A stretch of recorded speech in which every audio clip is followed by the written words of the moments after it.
Quezon, ika'y sumama na. Tara dito sa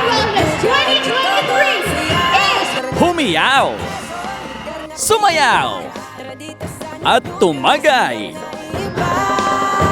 Ilan lamang yan sa hindi mo mapipigilang gawin sa masiglang pagdiriwang ng Nugdiugan Festival 2023.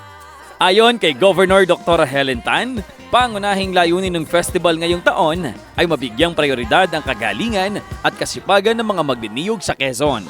Kung kaya't inilatag sa ginanap na Coconut Farmers Summit ang mga programa at proyektong makatutulong upang higit na mapaunlad ang industriya ng pagniniyog.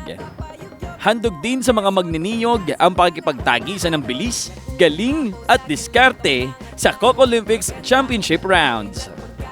Sa loob ng 11 araw, bidang-bida ang mga produktong ipinagmamalaki ng 40 bayan at lungsod sa Quezon na maaaring mabili sa agritourism booths kung saan naman ay may mga agaw pansin na disenyo.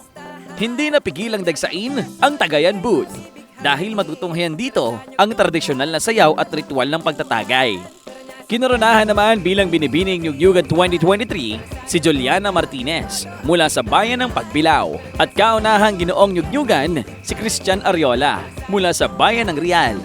Ilan pa sa mga aktibidad na nagbigay saya para sa selebrasyon ay ang iba't ibang kompetisyon tulad ng Coco Zumba Dance, Triathlon, Declamation and Oration, On-the-Spot Painting at Tagayan Ritual Dance. Nagpamalas naman ng husay sa pagtatanghal sa entablado ang mga talentadong Quezonian sa Gabi ng Kultura at nagkaroon din ng kaunahang Quezon Elite Motorcycle Challenge. Nakiisa rin ang mga local designers sa lalawigan at inirampa ang mga kasuotan na kanilang dinisenyo sa ginanap na Gala Night Benefit Fashion Show para sa mga magniniyog na Quezonian. Samantala, nagbigay oportunidad para sa mga Quezonian ang isinagawang Peso Job Fair at libreng serbisyong pangkalusugan. Sa huling araw, mas naging makulay at makabuluhan sa lahat ang pagdiriwang dahil sa engranding parada, kung saan tampok ang 26 na festival floats ng mga bayan at lungsod sa Quezon. Kasama ring pumarada ang mga street dancers na mga kalahok sa Dance Showdown Competition. Sa pagtatapos, inanunsyo ang mga nanalong bayan sa mga kompetisyon, kung saan tinanghal na Grand Champion ng Street Dancing Competition ang bayan ng Pagbilao.